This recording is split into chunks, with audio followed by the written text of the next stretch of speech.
Hey everybody, another one in the garage. I keep looking at this like this and I'm like, damn, that actually looks quite good. You can see it's got a nice little small tail and stuff, and you're like, that looks pretty good naked. And it's like, you know, you could just get rid of these brackets and maybe do something here, a different headlight, and you're like, oh yeah, it could be in. I'm like, why would I do that though? The whole reason for having it as a fared bike is to make it nice to use on the motorway, which is exactly why it is what it is. Stop thinking these stupid things. But talking about thinking of stupid things, and I need to clean stuff. I got cloths. I so didn't bring them in. Hold on. Lemons. Ah, the power of lemons.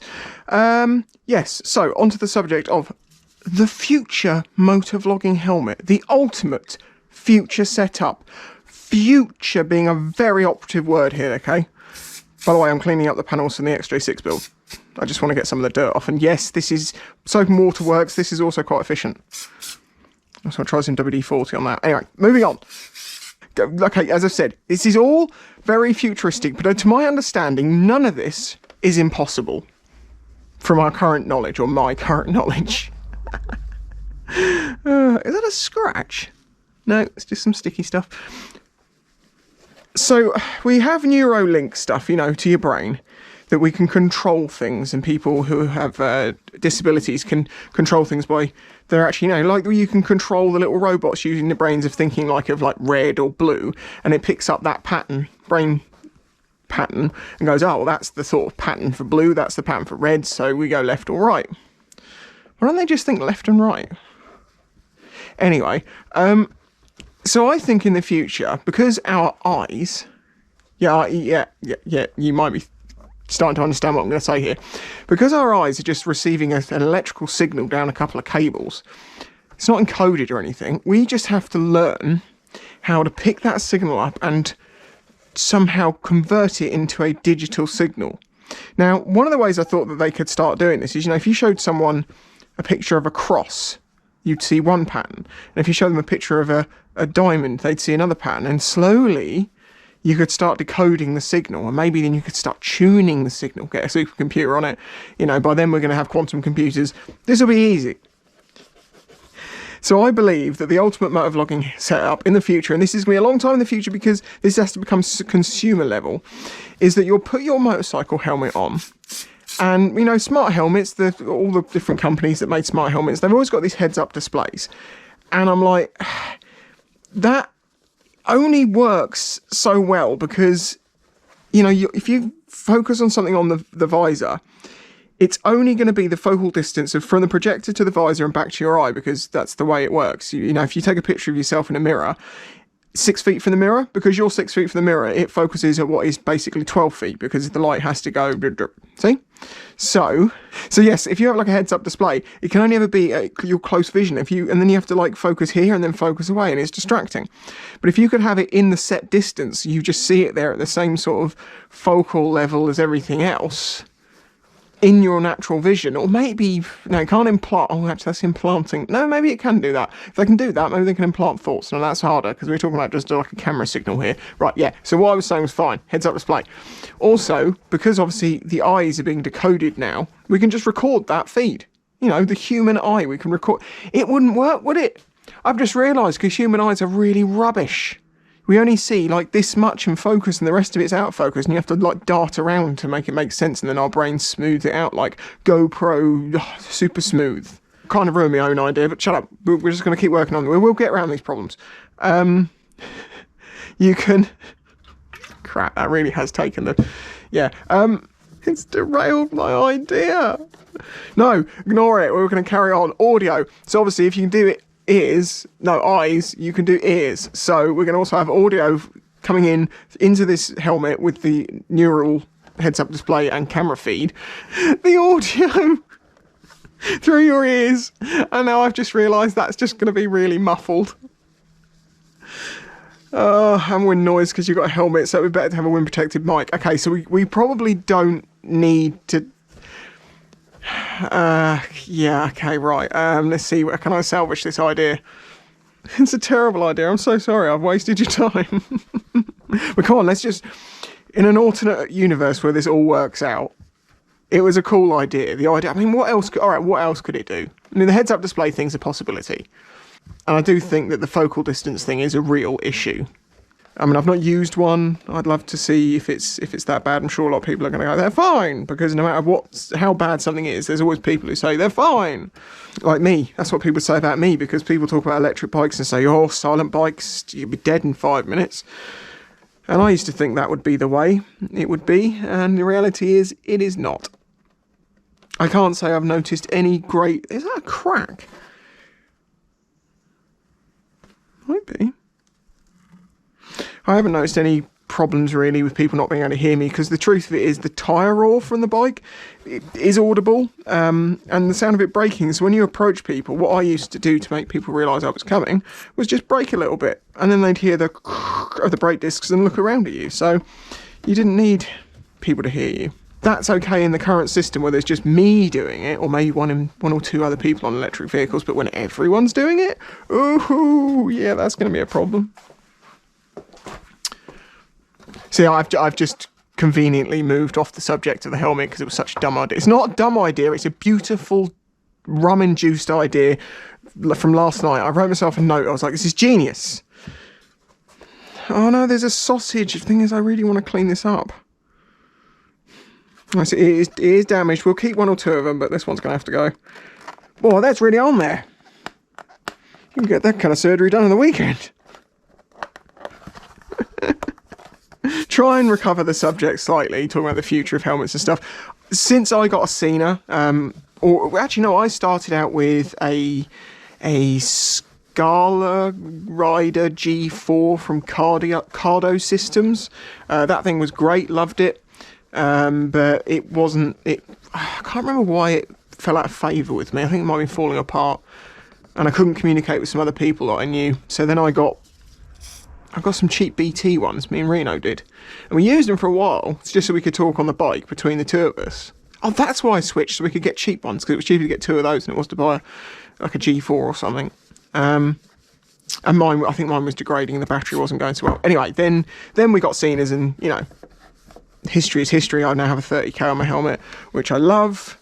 And that's that. You know, I now can't think about, well, I can't think about, but I'm not going to say I don't enjoy riding as much. I really enjoy riding with music. It's just something I've done a lot. I can still hear the road, it's not that loud. And I can tune it out quite easily if it gets, like, if traffic gets busy. You do naturally just ignore that part of your senses, and you start, well, that part of what you're listening to. But I do think that's something we'll see brought into helmets in the future more. But I know we already get them with built-in equipment, like built-in headsets and stuff, but I think it's going to become much more of the norm. And I know a lot of people watching this, they're old school bikers, like, I want that in my helmet, you can have it up. Yeah, I totally get your opinion on that. And I think there'll be plenty of helmets that won't have it for that reason. But I do think it's going to be the, you know, I think it's only so long before we're going to see like Icon have something with some built-in electronics of some sort. I still don't think the heads-up display is even worth it. I mean, maybe it is for GPS, because I don't like on-bar GPS. I really don't. I've nearly come a cropper because of it, because I was looking at it, trying to work it out. I was doing my best to like, look up, look down, look up, look down. And then, yeah, I nearly went up someone's butt. So, since then, I was like, well, I'm just not going to use... Is that another crack? What was that, just a scratch? No, it's just a deep scratch. There is a couple of scratches on this, actually, I need to fix. Well, I'd like to try and fix. And that one's not visible, so it didn't really matter. But there is one on the nose here, which is a scrape that actually goes through the surface. So I think I'm going to have to like put a layer of paint in, smooth it off, put another layer of white, maybe try and put some clear over it, and just hope to... I don't know how I'm going to do that, mask it off and do it. Just hope to hide it so it doesn't stand out. Because, you know, it's white on white, it will be good to hide. But it's got like a pearl in it as well. Like a pearlescent white. But then was the... No, I don't know. Welcome to my mind. It jumps from subject to subject. Editing helps generally. Let's develop this little conversation a little bit further and go into other future technologies of bikes. I have done videos talking about this in the past. And And I think it's safety systems is the thing they're going to push towards. Yeah, they're pushing towards power and always having more power, but the thing that's actually going to sell the bikes is like safety systems. I do think that, you know, the air self-inflating jackets, airbag jackets, they're going to become cheaper. I think a lot of this stuff will become, because it's so much better, if you can make it cheaper, more people would use it and would like to have it. You know, is there any of you that wouldn't want one of those airbag jackets? Is there some, I'm not going to say conspiracy, but some big reason it's like, oh, you don't want one of them because when it explodes, it knocks your head forward and then you headbutt the floor and I don't know. I have conversations with people that try and... No, let's not even get to the open-faced helmets thing. There are videos there, there's hundreds and hundreds of comments, and the same argument keeps getting brought up, and it just doesn't make any sense to me. I'm not going to get into it. If you read the comments in that video, you'll see everything you need to know. But it keeps going on and on. And people take it so personally. It's like, excuse me, this is just my opinion. The only power it has is what you give it. If you think I'm an idiot and I don't know what I'm doing, then that's fine, because you can just carry on. Oh, I saw this, I don't know if it was on a comment or on Patreon, someone said about skid marks screens, and I don't know if they said what I think of them or would I get one. This is a skid mark screen, if I remember rightly, and I like this one. I don't think having a really tall one's going to really help me that much on the motorway. This does enough. Now, these weird marks, I have not been able to get out of this, so I'm going to try something drastic.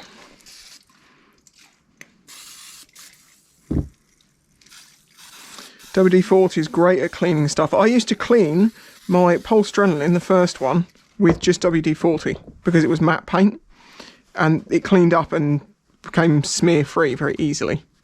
This thing is invaluable on the bike. I'm definitely putting it back on because I use it for, well, obviously if Reno's on the bike, it's a grab handle, but she tends to hold me anyway. But it does make the seat that little bit wider for the butt.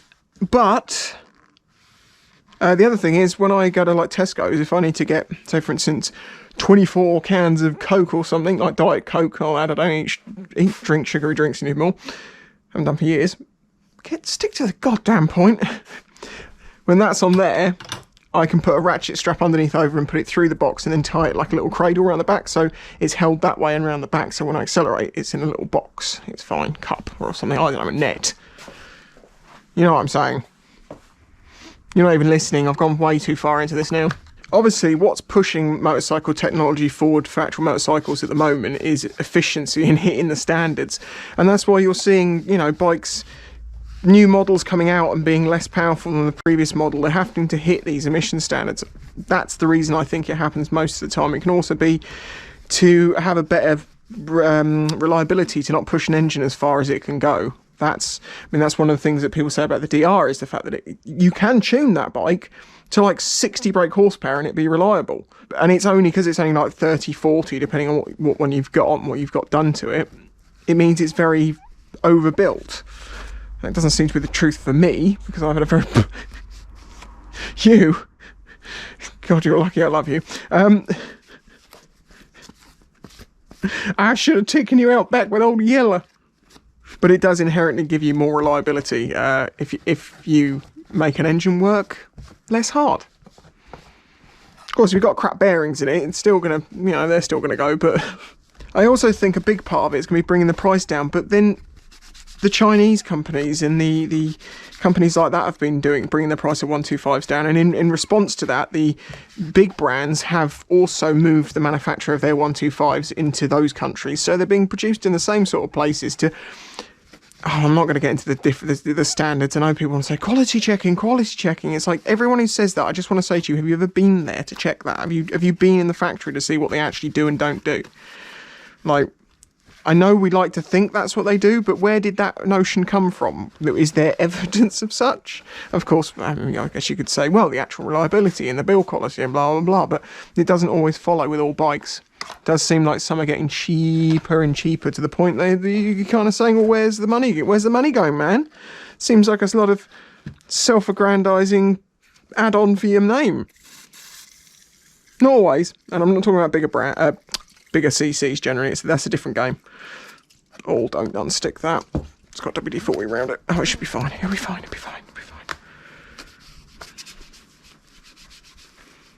You can also use things like GT85 for this, which is possibly better because it leaves Teflon on it.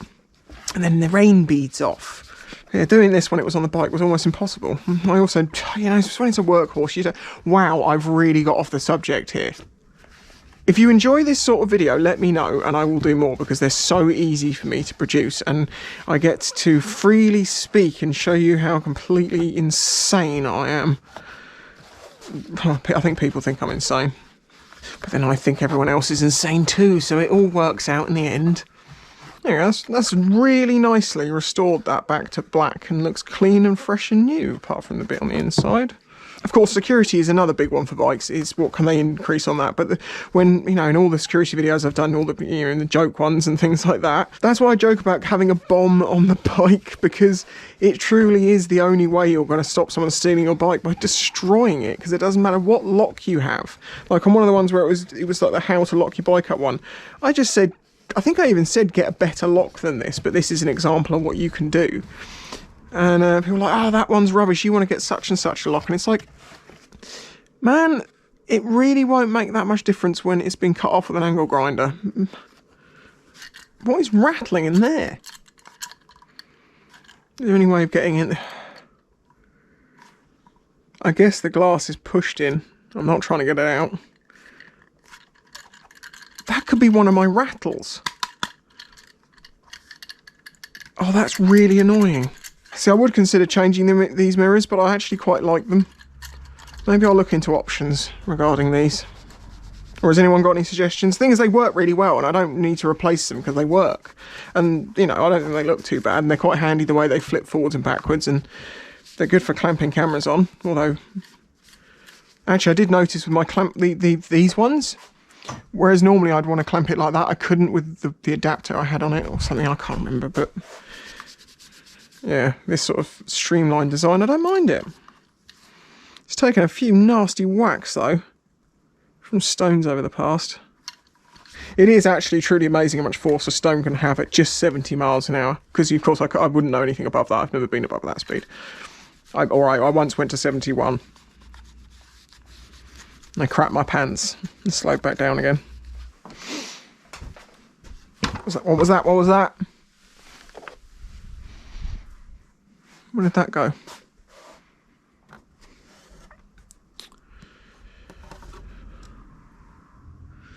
It's like a little anti-vibration rubber thing, and I have... There it is! That's where it came from. Oh, yes. Well, they're going to fall off. I might glue those up. Oh. We'll see. I think GPS trackers should be something that's built into the system of a bike, though, because if you route it through the bike's own electronics, it's a lot harder to disable, like car alarms, to my understanding. So it would be far better if the companies themselves could fit something like that in. You need to have an app. I mean, okay, yeah, it's only as secure as the passwords and stuff and blah, yeah, I know, there's inherent problems with every idea, pretty much. It would be nice if people could just not steal things, but unfortunately, it's difficult to achieve that reality. Imagine a society where they don't even have locks, because you wouldn't even comprehend the idea of stealing something that belongs to someone else. I don't know what it is about the speed polish that Muck-Off make, and this is not an endorsed video or anything. In fact, I've never got anything from Muck-Off. I have had discussions with them, but I turned the offer down.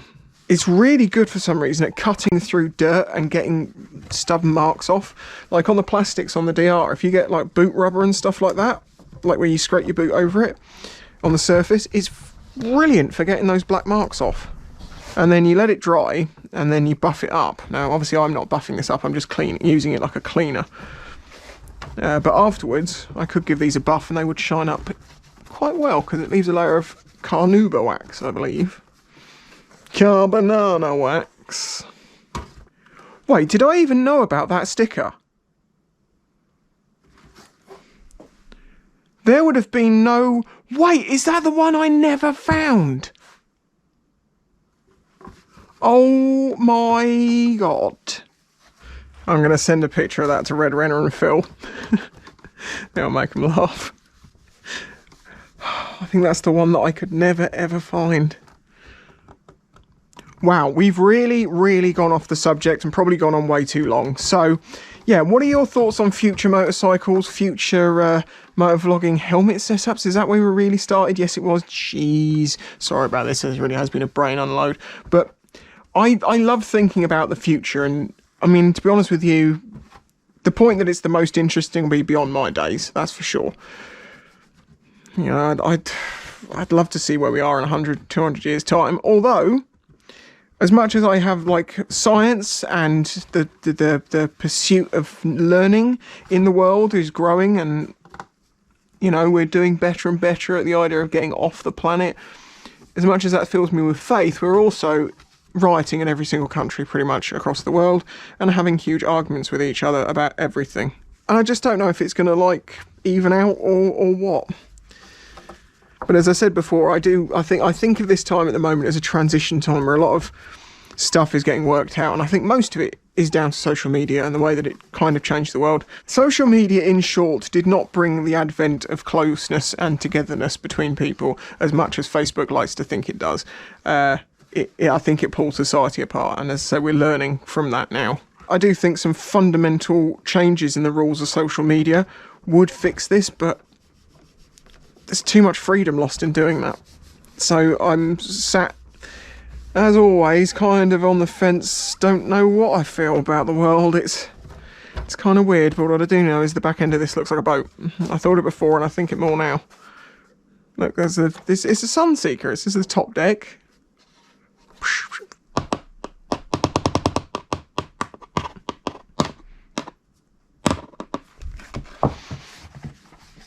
I just love doing stuff like this, just really basic stuff in the garage. Nice satisfying little jobs. Getting ahead, making, you know, the next... Oh, I should probably take those out. I'll look at that tomorrow. No, I won't. Tomorrow's Sunday. I'm chilling out with Reno tomorrow. Although I'll be doing a bit of editing, obviously, on this. Anyway, the WD-40 worked pretty well. I don't know how long it'll last for like that, but I will probably speed polish these as well. I know people are now going to mention like 20 different products that we better to use. I haven't got any. I have what I have. It's fine. That's all ready to go into storage and ready to... No, look at that bit. That's just disgraceful. How did I miss that? Just redid that one because it looked terrible. Oh, so... That's good. That's got all that done. It's just a basic clean, just to put it into storage so it's not dirty, and I can put it together as it is like that, and then clean the bike afterwards and use all the proper products and all those things. Still got a few bits in there to do, but that's going to be probably a case of using the Dremel and getting that rust off. Take it all apart and clean these up. But that's a job for another day because this video's gone on way longer than I planned. If you enjoyed this video, please hit that like button. I would really appreciate it. I know it's a bit of a weird one, but we are in weird times, and I have a feeling some of you might enjoy this. Maybe not. If you're not subscribed, please subscribe. I would really appreciate it. And if you'd like to consider supporting this channel and the build of the XJ6, which is going to be continuing, this is sort of the work between the work, so filming's easier. Please consider joining my Patreon, as I say. I would really appreciate that. I think this sticker's going to need to be replaced because it's all scratched up. It's done its job. And I do need to put some paint or something on that before I put the tape over it. I also need to try and clean up all in here. There's a billion jobs, but clean up's a big part of this because there's another bit there that needs to be fixed. Although that's very polished. Yeah, it looks 10 times better under all the dust and the nastiness. That is going to be a fun job and very boring to film. So maybe if you've got any other subjects like this you'd like me to really like deep dive on, or just expand my brain over while I'm doing something menial like cleaning the bike, give us suggestions in the comments. I think that'd be a cool idea.